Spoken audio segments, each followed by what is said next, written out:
Brilliance Audio presents Imperial America, Reflections on the United States of Amnesia by Gore Vidal. Performed by Jeff Cummings. The four most beautiful words in the English language are, "I told you so."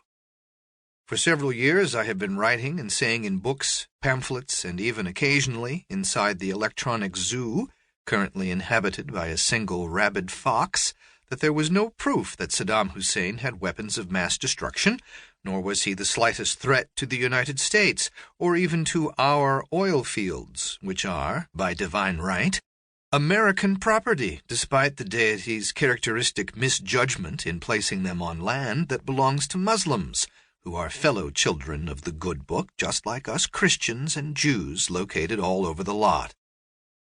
Why the deity misplaced those specific oil and natural gas fields probably has more to do with a busy workload than any desire to make mischief for the residents of the U.S., the nation that produced Henry Ford. Plainly, the deity had far too much work keeping the poor Florida lady linked to her lifeline as well as the smitten Pope in heaven's anteroom, not to mention all those hurtling souls like reverse comets from the Middle East. I suspect a weary, fed-up deity might, in a moment of weakness, just conjure up another tsunami or two to get rid of us once and for all. Meanwhile, I have been reading a confirmation of what I have been denounced for saying since 9/11. Spy agencies called dead wrong in pre-war analyses on Iraq.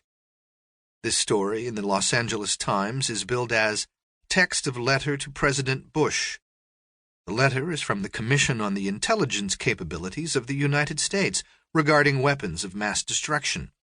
These disinterested experts conclude that the intelligence community was dead wrong in almost all of its pre-war judgments about Iraq's weapons of mass destruction.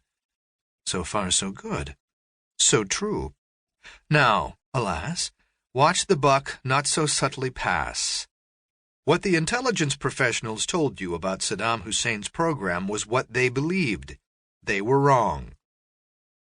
Thus, the Commission shifts responsibility to the professional intelligence gatherers, while carefully protecting the President and Vice President, who were gung-ho for an invasion of Iraq before 9/11. After 9/11, all intelligence was carefully bent to show what horrible dangers we faced from the monolithic Taliban and their associates, Al-Qaeda, joint master of every sort of nuclear and biological weapon ready, in a mere 45 minutes, to destroy us because we are good and they are evil, according to the best information of the oil and gas junta that governs us. Certainly, if they were not eager to remove us from the planet before we wrecked Afghanistan and Iraq, two countries that had done us no harm, they are probably now more than ever ready to bring on their suicide planes in order to level our alabaster cities.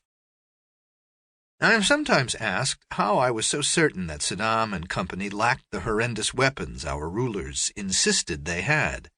Am I some sort of secret agent? No. But I do live in Europe part of the year, where every reader of the serious press knows exactly how our governing junta is constantly cooking up evidence through our various intelligence agencies in order to excite the media to terrify us into wars of preemptive aggression against nations with enormous oil reserves, nations plainly guided by Satan, who is being transformed by our dizzy media into a Muslim, or, at the very least, prophet.